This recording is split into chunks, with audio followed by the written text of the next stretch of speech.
Well, the little gold ball man has officially been handed out, which means we have finally reached the finish line of award season. So, we had to pull up and recap the 2026 Academy Awards. Yes. We are pouring our morning after coffee, although it's quite the afternoon for us because y'all know we not crazy. And we're going to get into all the tea from Hollywood's biggest night. There were some historical wins, a little snub action, some wild and crazy moments. Listen, we're going to get into it all, y'all. Yes, it's Oscars Day. I'm Ray Love Jr. And I'm Tre'vell Anderson. And we are Seated, the blackest show about movies.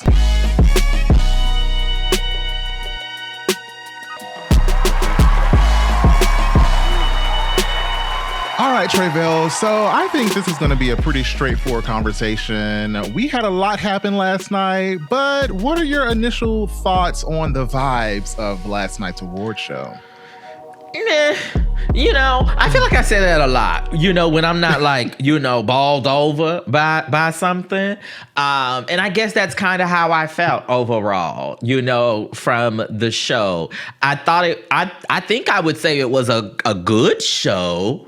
A variety of folks won. The love was spread around well enough, I guess. Yeah. And so I thought it was fine. What about for you? Yeah, I honestly, going into this year's show, I wasn't as excited as I have been in previous years. I think there was just a bit of dread just around the conversation of how Sinners has been treated, not only at the BAFTAs, but just from its very start with the release and how, the headlines try to play them, and just feeling like we were going into this knowing there was going to be a lot of disappointment. Because, for me, I'm not a sports girly. I don't purport to be one. And I'll say the Oscars is basically like my Super Bowl or my NBA championship or my World Series, whatever the sports are. And typically I'm really excited. I'm trying to plan a party, trying to gather people, trying to have some champagne. This year I'm drinking water. That's crazy. It was just a different vibe going in. So I think me having kind of that low expectation set me up for a bit of excitement when things did get interesting. Okay, let me ask. Did you watch it by yourself? Did you go to a little function? Did you go to a bar? How did you watch the show? I watched Solo Dolo this year. Okay. I didn't tap into any social, I guess, events for it. I just was let me just focus, watch this. And also, I knew we were going to recap it, so let me make sure I can take accurate notes. Oh, well, I'm sure your notes are comprehensive, okay? I asked because I went to a watch party that Sam Sanders threw at his home. And so it was a mixture of people there. And first and foremost, the show started an hour earlier this year than it normally does. And as somebody who has covered award season, Hollywood, whatever, for well over a decade, they gagged me, okay? Luckily, I was already on my way to the Popeyes to pick up the chicken, okay? Popeyes, and so baby. I walked in right as Conan started speaking. I missed, I believe there was a pre-recorded bit that actually opened the show. But so I got there in enough time, but they gagged me and everyone else at the party, right? People were walking in thinking that we all were arriving, at a cute little time. If it started at 3 p.m., the event started at 3 p.m., but the award show started at 5. So you arrive at 3:45, 4:15, and everybody gagged when they walked through the door, and we already watched the screen. And so that was interesting, but I will say it by the time that show wrapped, I was glad they started an hour early. I said, actually, let's keep this, especially now that's moving to the YouTube. Yeah, I think, that's what's interesting. I'm it seems like they're trying to get more efficient in how the show runs while also knowing that it's about to be on a streaming platform, which, seemingly you have all the time in the world when you're streaming. You don't have to deal with blocks that the news is coming on or, the telecast is going to get thrown off in some way. So I don't think it was an efficient show, but I don't think award shows are meant to be efficient.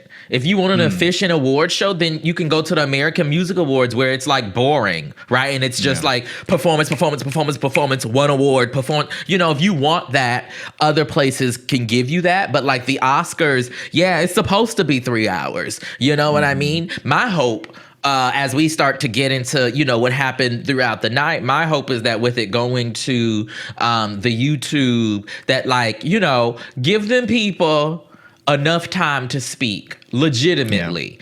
Enough time to speak. You know what I mean? Some of them went on too long, and they do need to be cut off here. But some of them, you know, when you know it's multiple winners, when you know there's a language barrier, and either they themselves are trying to speak English and it's not their first language, or there's an actual translator. Like y'all need to come on and do a little better, do a little better for me. You know? Yeah, I recall looking at the clock when it ended, because I'm used to the show ending roughly around like about 8 o'clock, or actually 7. About 8 o'clock. Probably closer to 8:15-ish historically. Yeah. And it was over by like Western time, we should say. Yeah, 8 o'clock so like Pacific time. So if you're on the East Coast, I'm used to it ending around like 11. Yeah. And it was over at essentially like 10:30 Eastern time, like somewhere around that. And so I was like, oh, it felt like we were ending early, which is what made me think it was more efficient. But I forgot it actually started early it too. Just started so it was earlier. about the same runtime. Yeah. Now they're you know, if they do decide that they want to be more efficient, we will see it in the categories that get broadcast. This will be even more like the Grammys, right? Where the Grammys has 100 some odd categories, and like, you know, 7 of them, you know, get presented on the award show. But you know, let's just go ahead and talk about the biggest movie winners of the night, right? Yeah, it was without question. I mean, I feel that's one thing I do want to talk about. It felt like this award season was so long and never ending. I think that was another part of my like energy going into it. You think so? I was just sick of the conversation. Like, I was like, I feel like we've had too much time to mull over thoughts and try to prognosticate over what's going to happen. I was like, can it just happen? Well, so we finally got here. Fair. I see that. I feel that. But we should also note that like with these two films in particular, One Battle After Another and Sinners, they're films that are trying to say something. You know what I mean? Even though one of them, I think, is a lot more clumsy than the other. They are both trying to say something. And so a lot of the discourse has been around what it is trying to say, right? Yeah. And I think it is a sign of the times. Yeah. You know, I'm glad and that both of them were from WB, which is also an interesting thing considering what's happening with Warner Brothers and that sale. But very much so. Sinners also came out well over a year ago at this point, right? Like a year ago at this point, whereas One Battle After Another came out later last year, and so was closer, right, to this moment and consideration. And so when we look at it like that, it's actually quite amazing that a film like Sinners, and that Sinners specifically itself, you know, endured. And part of that we have to give to the audience, right? To the people who are going to see it 2, 3, 4, 5, 6, 7 times, right? The folks who were dressing up, right, for Halloween, the folks who were doing the fan art online. Like the community really pushed this film, I think, and Michael B. Jordan, right, to that Best Actor win is so how I feel. We're going to get into the specifics of it, but you started with mentioning the big winners of the night. And so winning the top number of Oscars was One Battle After Another with 6 wins. They won Best Picture, Best Director, Best Supporting Actor, and Best Adapted Screenplay, which, fine. I was not surprised by it. I honestly was glad they didn't win more than they had won, because I thought they were going to take some awards away from other titles that I thought were deserving. So they also got editing, because you only read out 4 of the 4 main ones, but they got editing, and then they also got casting, the first casting Oscar went to their casting director as well. Yeah. Which, how did you feel about the presentation of that? Of the casting? The setup I was really curious about because it was one, like you mentioned, the first year they're doing this. It was a historical moment. And also I noticed that all of the nominees it was a heavily film nomination list. Like I think like 4 out of 5 of the nominees were women and maybe one was a man. Casting directors. Yes. Casting director. Yeah. Yeah, no, I thought that the way they presented this award was beautiful. Actually, it kind of made me be like, oh, y'all are trying to put some respect on the role of the casting director, and the fact that they had these, notable stars from each of the movies come out to share some personal words, right, about the casting director.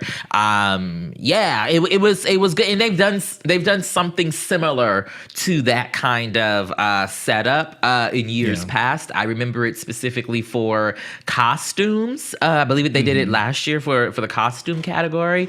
But this year it obviously took on a different kind of importance because this award was the first time. And, for the woman who won it, casting Chase Infinity in her first feature film that has gotten her and that rest of that team, all this recognition, it made sense. I would have given it to Sinners in the Sinners casting director, but it makes sense. You look at it, you look at that combination of cast and also the casting director's prior career, and you go, yeah.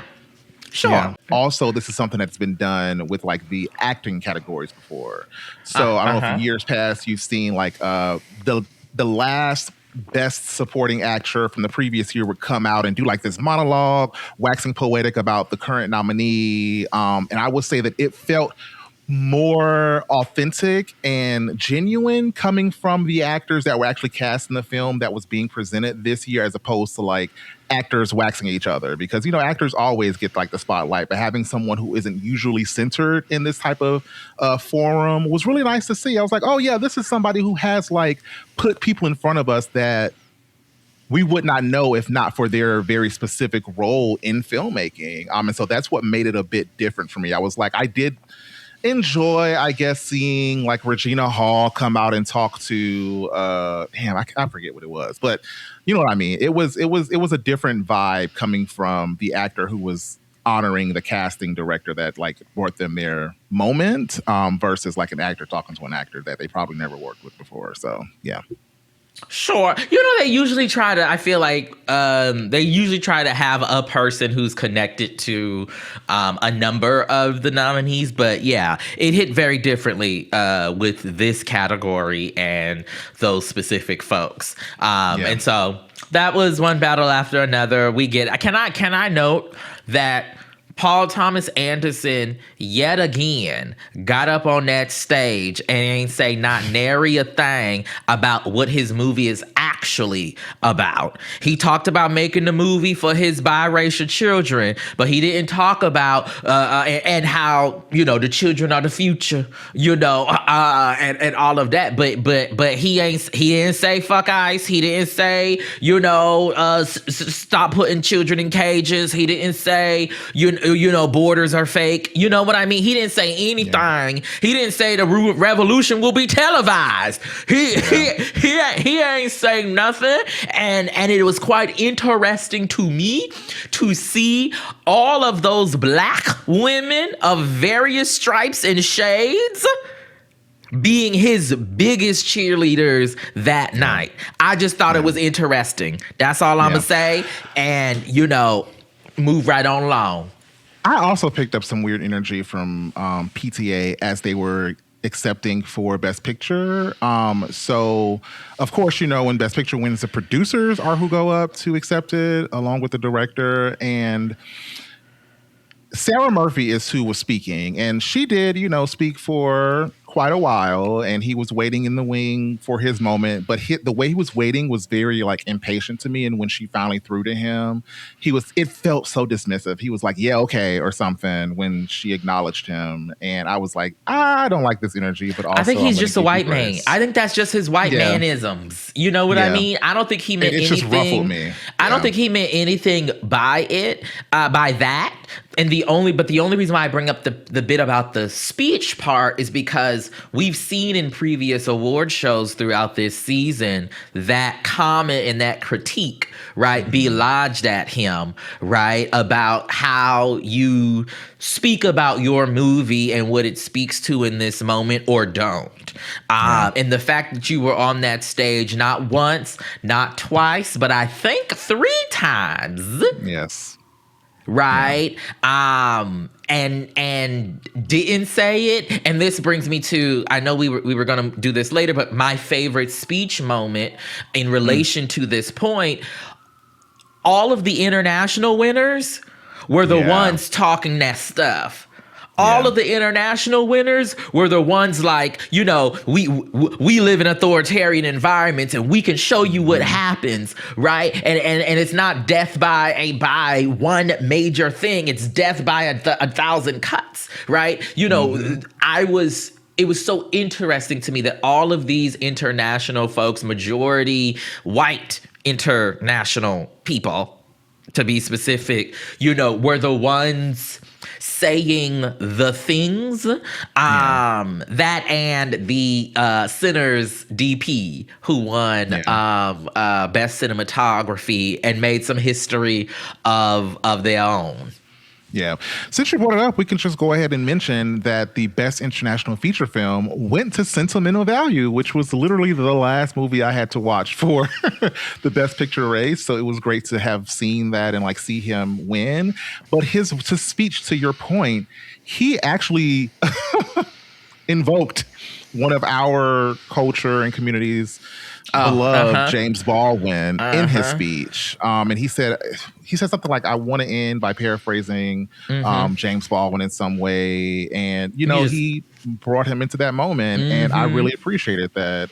So, yeah, I definitely hope for more of that from filmmakers that had political themes at the forefront of their movies, like One Battle After Another, but also, like you said, the white man does not care to do that work in real time, it seems. So, you know, or maybe he just, I don't know, maybe he just don't have the range. And like, you know, part of it is part of there is a thing about, you know, having a range to translate this thing and amplify these things in a narrative and in a film, and perhaps not necessarily having the range to talk about them in regular parlance and from a stage. And so you don't, and you just talk about your motivation for the film, which was your kids, right? Yeah. Which, you know, no one's gonna get mad at you for talking about the kids, right? Yeah, and he also did shout out his longtime partner. They're not married, Maya Rudolph, who, you know, is Minnie Riperton's child and one of our beloved Black favorite actresses, I would say. Listen, don't get me involved with the racial politics of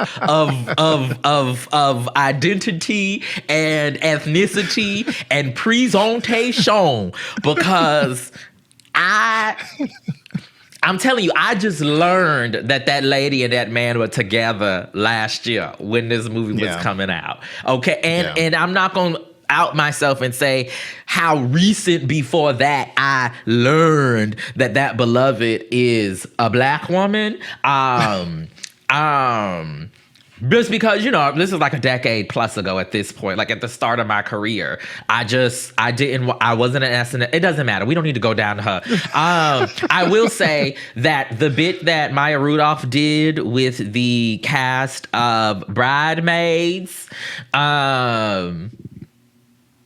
it didn't work for me. Sorry. When they said it was 15 years since that movie came out, I said, wow. Okay, so we're getting there. But also, I just didn't feel the need for each of them to have spread the moment out. It felt like evenly across them. Like, let one or two of them say something and like make it a collective thing. Like, make it fun and short. Yeah, it should have been shorter. It should have been shorter. Yeah. Absolutely. All right, so jumping back into the big winners of the night, the next big winner, of course, was our beloved Sinners, taking home 4 awards: Best Actor, Best Original Screenplay, Best Cinematography. What am I missing? Maybe that was it. I don't think it. It didn't get none of the acting. I think that was it. Soundtrack. Score. Yes, it did for Ludwig. Yes. So it was great. Just like, I'll say those were some moments that I wasn't expecting. I was really excited when the Best Cinematography Award was announced, because the way that like the film bros were waxing poetic about that like street car chase scene, it's a great scene, one bad after another, I was like, it felt like they had that hymned up. I was like, while I love Sinners, I was just like, maybe this is one of those things that I'm out of touch with. Like, cinematography is very, craft specific, and I was like, maybe they're looking for something that I'm not picking up on as just like a layman moviegoer. Well, so I would say that the credit, I mean, not to take anything away from the DP by any means, but when I think of best cinematography, I think of the movie that's the most beautiful, that's the prettiest, that you know what I mean, as opposed to the movie that I feel like a movie like One Battle After Another.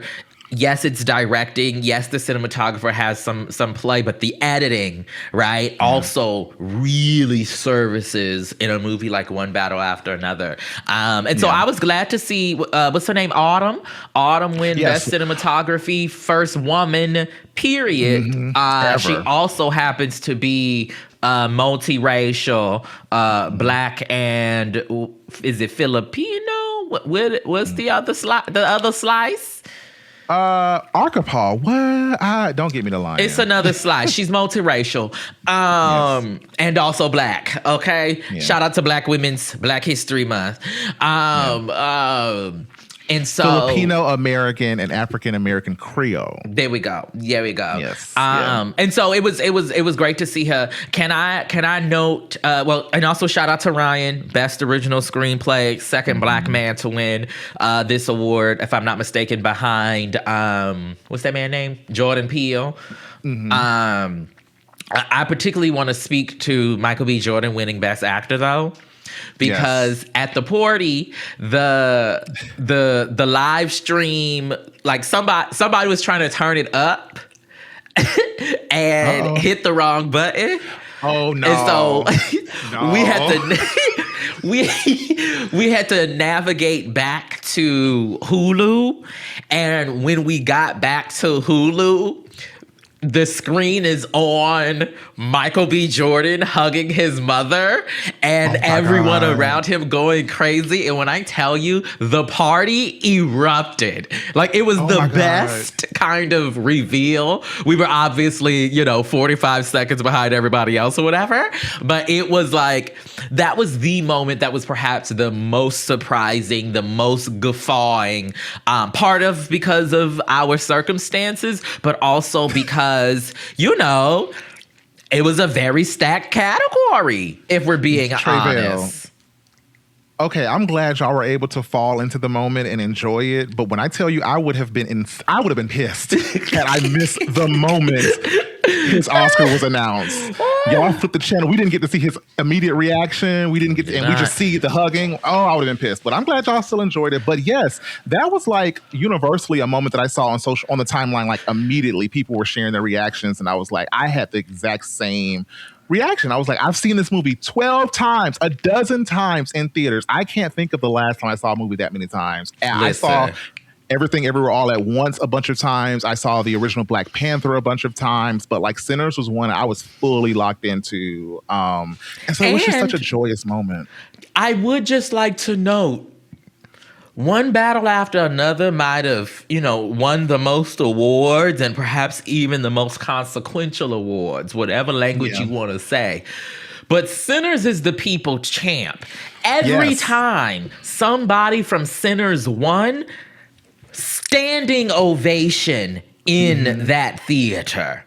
I don't think we can say that for every single time, one battle after another one. Okay. Yeah. And nobody was standing up respectfully for the Frankenstein people. Right. And what they want. But I just note that in terms of, Sinners is the people's champ. You know what I mean? And Ryan Coogler is for the people. I want to go back to when Autumn won her award, Autumn Durald Arkapaw, who won for Best Cinematographer. When she won her award, the moment it was announced, we saw Ryan Coogler like in the background running to the back of the auditorium, and he grabbed her son. And I was like, this man is for the people. This is why. It's a good man, Savannah. Yes, exactly. And so I just love that moment. And it felt like, although One Battle got the big win of the night, like Sinners and Ryan Coogler, for what this campaign and this season has been for him, has stamped him and Michael B. Jordan and just what's possible from these filmmakers and these actors. And I am like, that's what excited me the most about seeing those wins and seeing those moments happen. While they may be small to some people, they were major to me, and I know the rest of the culture. So absolutely. For sure. Whoever's saying they were small is, they doing the drugs, and they probably should stop. So the next film that got, behind One Battle After Another and behind Sinners, Frankenstein took 3 awards home for Best Production Design, Best Costume Design, and Best Makeup and Hairstyling, which makes sense to me. Those 3 awards are, you can usually, say most production design, most costume design, most makeup and hairstyling, and the award goes to that person or that film. In Frankenstein, out of maybe all of the movies who were nominated in these categories this year, had the most because of its, that little boy, Jacob Elordi, they say spent 400 hours or something crazy like that in the makeup chair for over the course of the movie to become Frankenstein. Speaking of makeup, I giggled a little bit when they showed like the clips of all of the nominees, because I had forgotten. I completely forgot about the smashing machine. And when they showed the clip of Dwayne "The Rock" Johnson getting his makeup done, I was like, oh yeah, the smashing machine was really trying to make this an Oscars moment for them. But I was like, this movie ain't never seen a chance for real. But no, it's no shade. I mean, let's not forget, we were surprised they got the nomination, but it seems to have gotten the nomination out of a nod to the person who did it. I forget his name. Let me stop. Mayak. Anyway, I'm gonna stop you. But it's somebody who's noted and legendary in the industry, is what folks are saying. But that was Frankenstein. Also, another related to the craft categories, I'll say, a win that came in that we knew was going to happen just off of the strength of what you just said about it being the most, was Avatar: Fire and Ash winning for Best Visual Effects. I was like, oh yeah. I was like, fine, but like, y'all keep giving them this same award for the exact, respectfully, and I hope maybe this doesn't come off as respectful, because I just don't know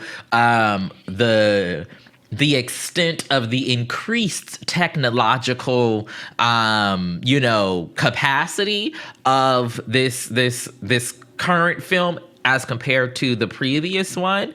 But for me, I was particularly upset because it's the same technology. In my head, it is the same technology. I don't know if that's, for factual, you know what I mean? Yeah. But so it's like, you're going to keep giving them the same award for the same visual effects? Because I wasn't wild. Right. Me neither. And it's like, do y'all like the movie or no? Like, yeah, well, no. Like the answer is no.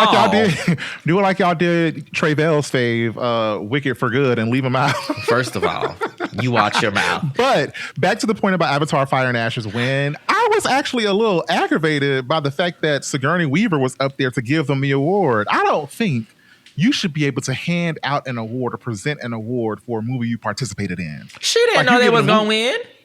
But I'm saying, I think this is a comment on like the presenters. Maybe don't put that person there if, there's a likelihood that their title's going to win, because it just looks tacky and it looks like, sure, a concerted effort in a way. Sure. Fine. I'll give you that. Right. I'll give you that. K-pop Demon Hunters got the next amount, 2 awards. Best animated feature, best original song. Fine, but this is also an opportunity to talk about the performances. Yes, that's all I want to talk about. Okay. We gotta discuss them. So 2 of the best original songs were performed. One was Golden from K-pop Demon Hunters, and the other one was I Lied to You from Sinners. K-pop won, but who won the best performance to you? Don't be biased either. I'm not going to be biased, but also I will say that it was just announced who was participating in the performance portions. And when I saw the list, a bit of me got excited thinking that we were going to get maybe a medley from Sinners or something, because at the point that they had Jamie had up all there, the people. Like, yes. And what's the lady? Brittany Howard. Lord. Brittany Howard, who wrote Pale Pale Moon, which, you know, is my favorite performance moment in the film. Yeah. I was like, oh, maybe we're going to get this live. I can't wait for this. And it turned out to be solely a performance revolving around the I Lied to You dream ballet sequence. What did Ryan Coogler call it? It's called the... he has a name for it. The surreal sequence, I think, or something like that. I was like, fine, but like seeing Jamie or Perline sitting next to Miles Caton, aka Preacher Boy, got me really hyped. But we saw it play out. And it was still a beautiful performance. Like, they brought everyone out from every corner. I forgot Shabuzi was even a part of the soundtrack until, you know, he had an appearance. I appreciated the thought and the effort and the varied representations of blackness, black culture, and whatnot that we saw throughout the performance. However, it was a tad cacophonous. Yeah, it did get to be a little chaotic. And not in the way, you know what I mean? Because like that scene in the film is art. You know, it weaves so beautifully. And on stage, it was too many people. Respectfully, it was too many people. And then the people, because it was too many people, you know, you didn't really get a chance to hear Britney for real. You didn't really get a chance. Buddy Guy, who you know, I don't portend to know Buddy Guy's life expectancy, but you know, what I'm saying is to have given him the due space and time to really, you know, perform, right? I mean, come on, but no, you got everybody named Mama D. You know, Stack sniffed him and told him he ain't have much longer to live, but it was great to see him come out and crazy for bringing that back up. But also, we have to mention like Misty Copeland. Who else is up there? Raphael Sadiq opened it. I will note, I did get a goosebump or two at the end when Misty Copeland breaks through.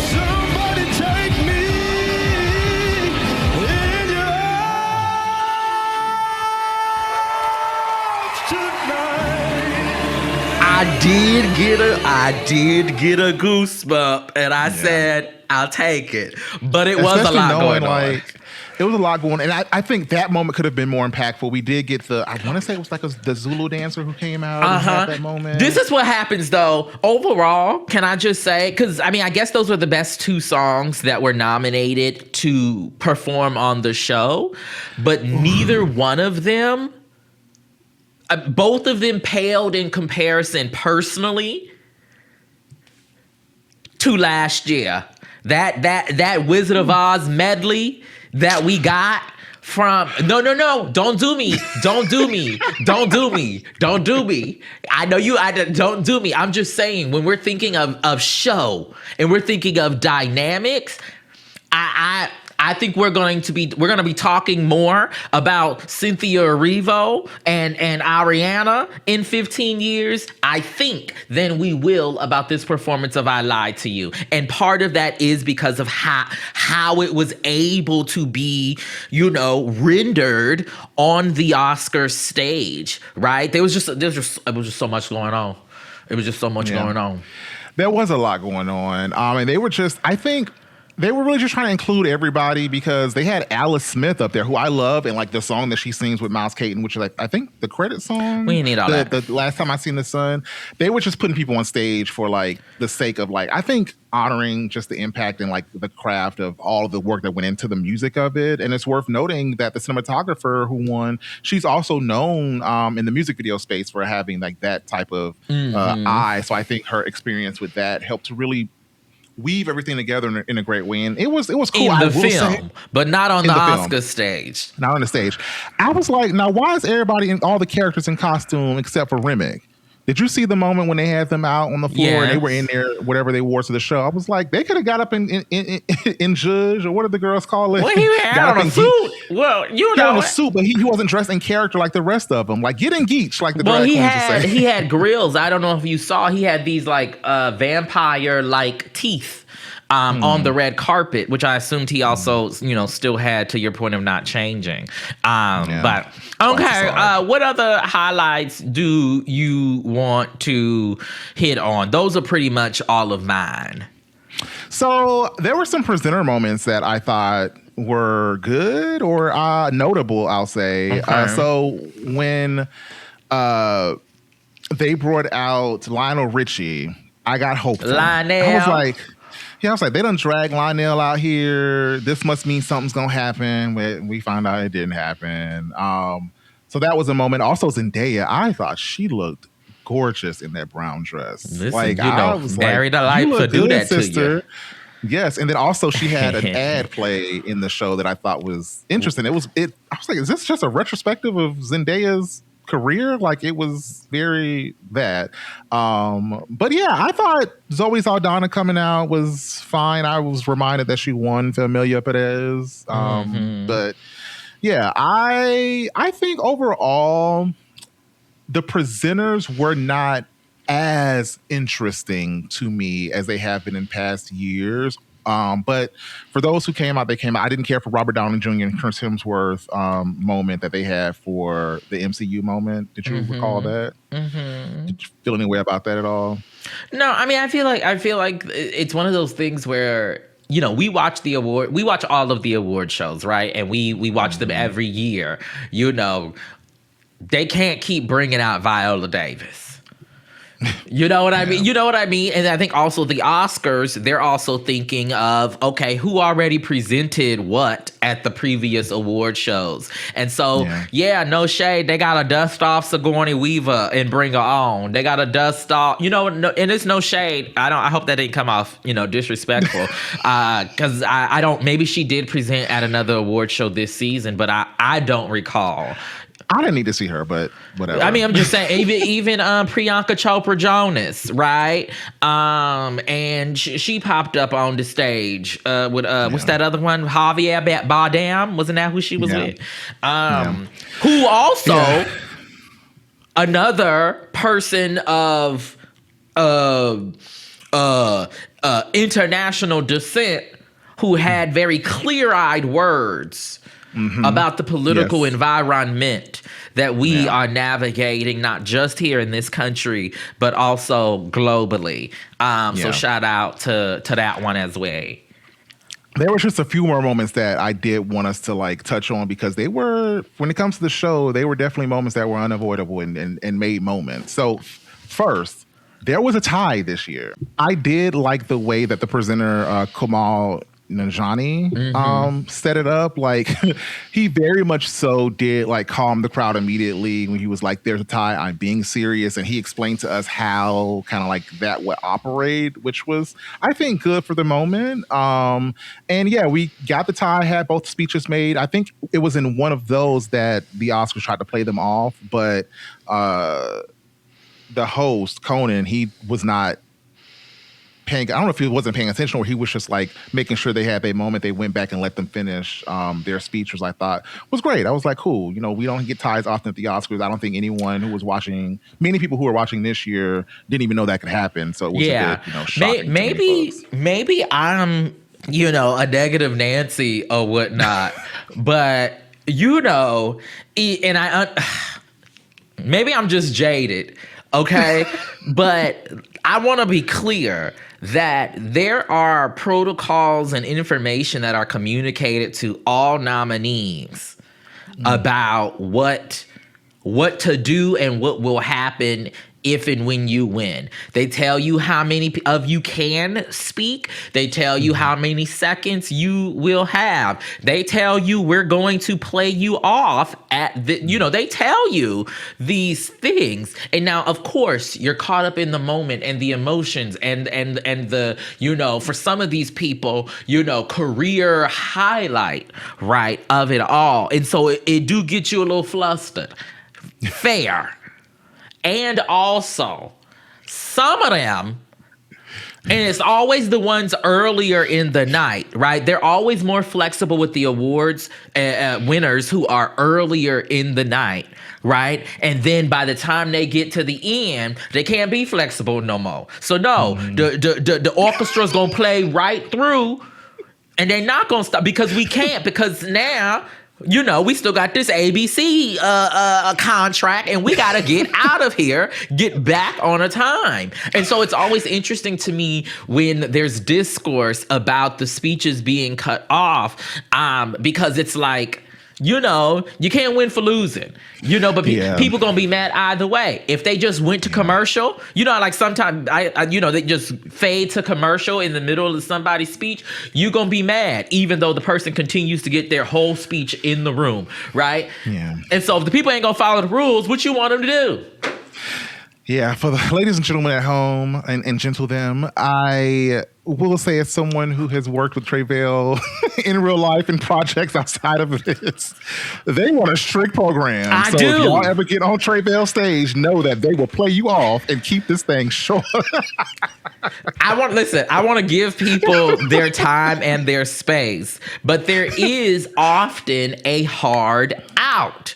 Yeah. Speaking of hard out, who didn't come in, and that was the one Sean Penn, who ended up winning. And I was like, why y'all giving this man an award that he clearly does not want? He stopped showing up to the award shows after, what was it, the Golden Globes, where he was spotted smoking at the table. Another moment that I think is apt for us to discuss, because we just talked about this, and I had something told me as we were discussing another film. I was like, we need to address this, because I feel like the tide is turning here, and that is Amy Madigan's win for Best Supporting Actress for her performance in Weapons. Yes. And I just asked, I said, Tre'vell, do you think Tiana Taylor's going to win it? Because I was like, I don't feel like it's going to happen. And you was like, no, she going to win. But then you thought about it, and then your thing that you came back with was, if there is going to be any surprise, it's going to be Amy Madigan. And indeed it was Amy Madigan, who I think gave a very...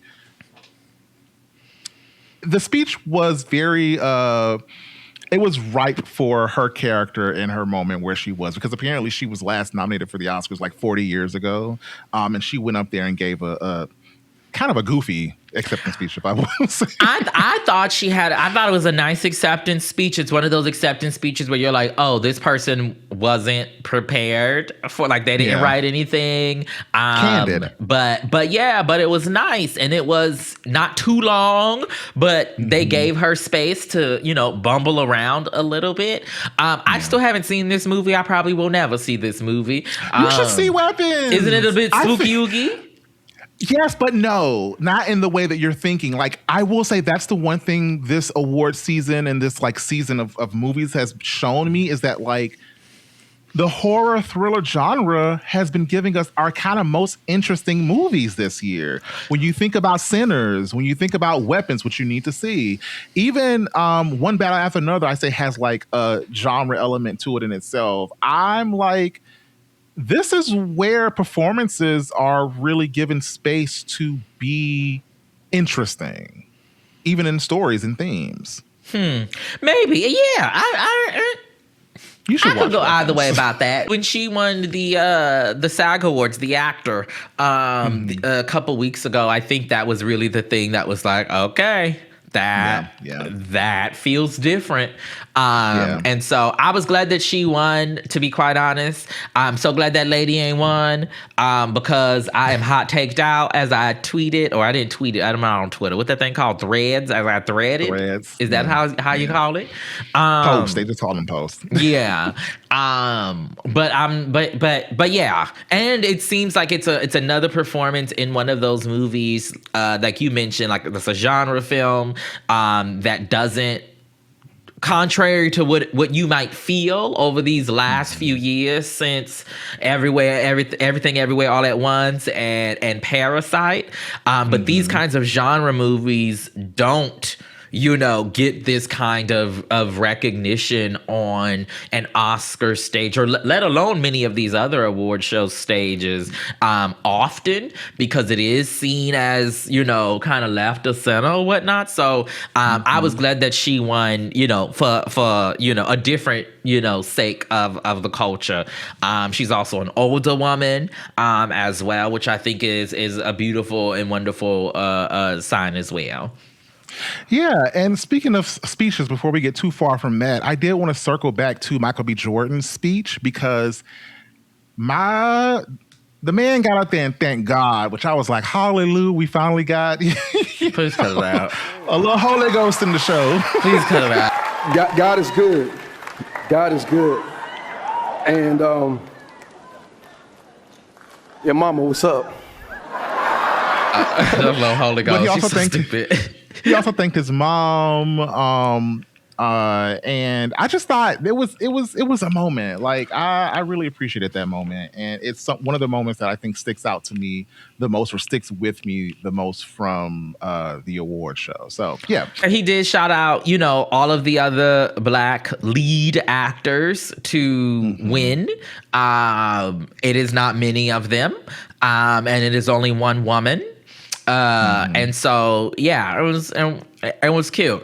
I just want to know, you remember when we, just moments ago before we started recording, and you was adding all this other stuff, and you was like, are we going to have enough for 30 minutes? And now look at us. But keep going. What's your other thought? It's also worth noting that Michael B. Jordan is he the first millennial man to win Best Actor? Don't nobody care about that. Millennial black man. Don't nobody care about that. Like Beyonce say, I care about the millennial. See, this is what's wrong with y'all. This is what's wrong with us as an industry. We got to get so specific into all of these kinds of stripes and labels and monikers for. No, he just won with first black millennial to win an Oscar. Representation matters, Tre'vell. Y'all gotta cut it out. It is, but is it not enough to say he is only the eighth black actor to win, or whatever that number is? I don't know the exact number, but it's under 10. Yeah, to me, that's enough. And that's telling enough, and actually I want to stay on that one as opposed to first black millennial man to win, because that make it sound better. No, we need to say that out of the almost 100 years of this rank-a-dank award show, only two handfuls of niggers and negresses have taken home the top award. That's crazy. Yeah, speaking of Negroes and Negresses, folks were kind of up in arms about. Folks were up in arms about the in memoriam after they excluded Malcolm Jamal Warner. Which honestly, yes. Now, I mean, but he should have been. Go ahead. Sorry. I'm all for the culture. However, as someone who's very dialed into the movies and cinema, and understanding spaces, Malcolm Jamal Warner wasn't a theatrical film actor. So I would not have said that he would have been honored at the Oscars or highlighted at the Oscars. I would have expected him to be highlighted at the Emmys, because that's the space that he's known as a TV actor. And he wasn't he? Yes, he was. And so I was just like, I get people, wanting to be included and there's always this high sensitivity about us being left out of things. But this is one moment I was like, y'all, he ain't in, this is not his room. So that's why he wasn't on that stage. Calm down. Yeah. See, everybody always want to be mad about something. Jeez. We always on guard, but we have reasons why. Yes, absolutely. Absolutely. And also, to your point, this why you gotta this why people need to read more. Yeah. This is why. So I think, teased out all of my thoughts and reactions to the show. Is there anything else you want to touch on? Conan O'Brien as the host. This will be our last thing. Mm-hmm. Thoughts, feelings? It felt obligatory, if I'm being honest. Like, it very much so felt like he was there to do the thing. I will say that I prefer having a host over not having a host, because there have been award shows that have completely, done away with having formal hosts for the show. But also, like, what he was giving in his specifically, like in his monologue, his opening monologue, and in his stage moments, I wasn't really into. Like the opening and closing recorded moments that he had where he went through all of the Best Picture nominees and like went through their actual movies and inserted himself into scenes was fun, but also felt like something that like we've seen done before. Maybe Billy Crystal did it or something like that. And also the moment where he did in his opening monologue that call out to Michael B. Jordan, and we see duplicates of Michael B. Jordan in the audience. Oh, you said you missed the opening. No, I saw that piece. I saw that. Oh, okay. Somebody, who was it? I think my girl Taryn Finley, great writer. She posted on Threads. She was like, "Now, did they use AI for that moment?" I was like, "Actually, I never thought about that possibly being AI." But also, then I was like, "Wait, this is the Academy. I don't think they would use AI. I think Michael B. Jordan actually set for that and probably recorded that to participate. Like, he seems. It's a green screen. That. I mean, that they could do that. That's what I thought too. They could do that in 5 minutes. You know what I mean? Yeah. That could be done quickly and easily for that bit. Yeah, the interesting, to your point, you mentioned Billy Crystal. The show overall was a throwback to a style and a structure, even with the set design, which was beautiful of the theater this year. It was very throwback, very classic. The folks who when they're talking about Oscars hosts in particular, but award show hosts more broadly, Billy Crystal is one of those people who comes to mind and had a particular way of doing the thing. I thought he was fine. He's hosted before, whatever. I didn't find most of the jokes funny or biting. And I still contend that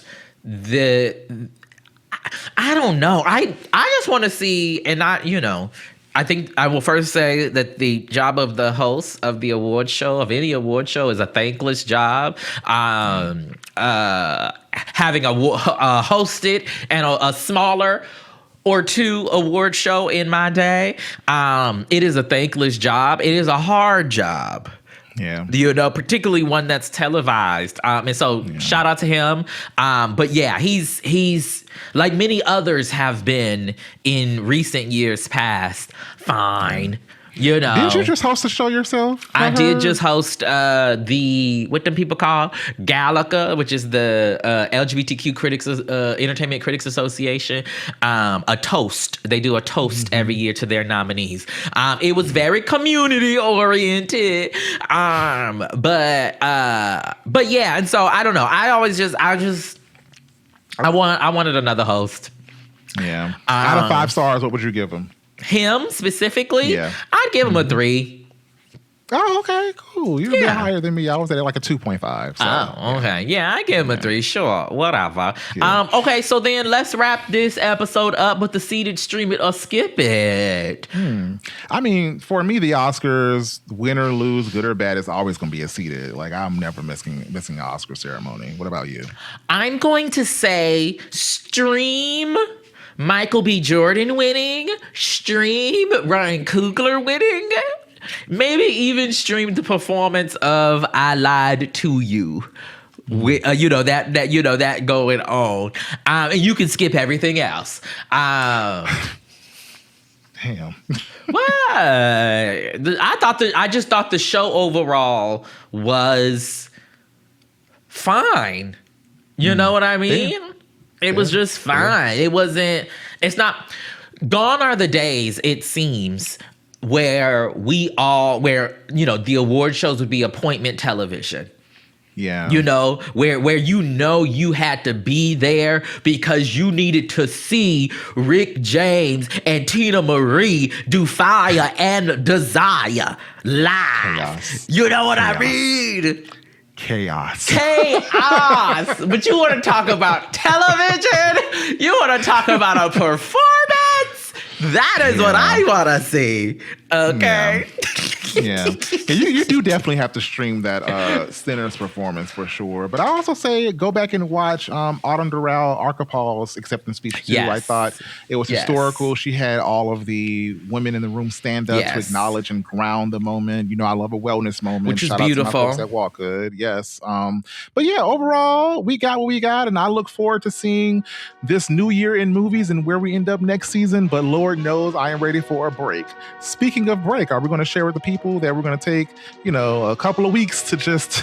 Are we taking a couple weeks?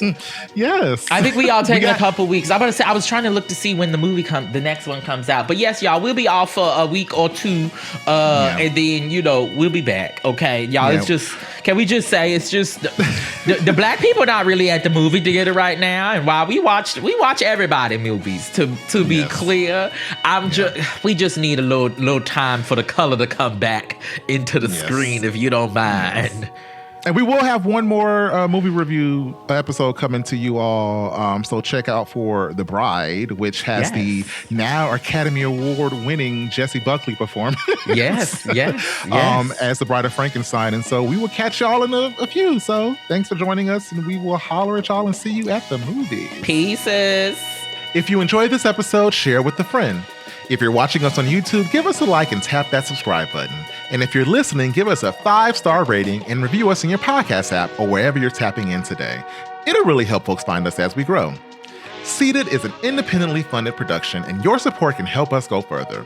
Consider becoming a card-carrying member of the Seated Movie Club at seatedshow.com/join, where we'll bring you more of this popcorn-worthy content, special events, and more. And how do we do all that we do? Well, it's not by ourselves. Our theme music was created by Buckroll and animation by Ashung Adi, with creative consulting by Jade Fox and publicity support by House of Heralds. This week's episode was edited by me, Ray Love Jr. Seated is a co-production of Slay Jean and 5011 Media. It's hosted and produced by Tre'vell Anderson and Ray Love Jr. and filmed on location at the Walk Good Yard. See you at the movies. Holla!